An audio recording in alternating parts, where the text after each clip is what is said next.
আচ্ছা বলো তো, বাড়িতে বানানো প্রদীপ না দোকানের কেনা প্রদীপ কোনটা বেশি ভালো? জানি জানি সবাই দোকানের প্রদীপটাকেই বেশি পছন্দ করবে, কারণ আজকালকার দিনে অত সময় বা ধৈর্য কারণ নেই যে মাটি ঘেঁটে প্রদীপ বানাবে। তাই তো আমি আর আমার সদস্য মিলে বসে পড়েছি মাটির প্রদীপ বানাতে। প্রথমে যে কাদাটা এনেছিল সেটা এত নরম ছিল, ভালো করে প্রদীপ হচ্ছিলই না, তাই ভালো দেখে একটা মাটি এনেছি শক্ত আর ভালো করে মেরামত করা। আজ তো ভূত চতুর্দশী, তাই আজকে ভেবে নিয়েছি ভূত আমি দেখেই ছাড়বো।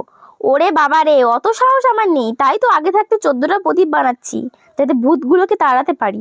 জানো, ছোটবেলায় এরকম অনেক কথা শুনতাম দাদু ঠাম্মার কাছে যে এই ভূত চতুর্দশীর দিনে বাইরে বেরোতে নেই, নাকি চুল কেটে নেয়। আচ্ছা, এটা কি সত্যি?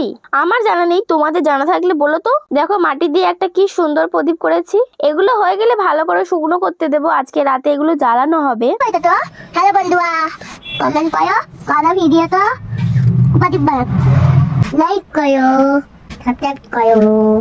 পাকা বুড়ির মতন কথাটা শুনলে, এসব ফোন দেখে দেখে শিখেছে। এত মন দিয়ে প্রদীপগুলো করছে যেন প্রদীপগুলো অস্ট্রেলিয়া যাবে।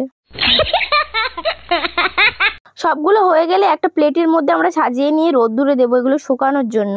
আজকে ভালো রোদও উঠেছে, তাই একদম কটকটে রোদে দিয়ে দিচ্ছি যাতে তাড়াতাড়ি শুকিয়ে যায়, কারণ আজকে রাতেই এগুলো দেওয়া হবে। আজকের ভিডিওটা এইটুকুই, দেখা হবে পরের কোনো ভিডিওতে। ততক্ষণ তোমরা বলে যাও আমার বানানো প্রদীপগুলো তোমাদের কেমন লাগলো। আমার তবে যাই, টাটা, বাই বাই।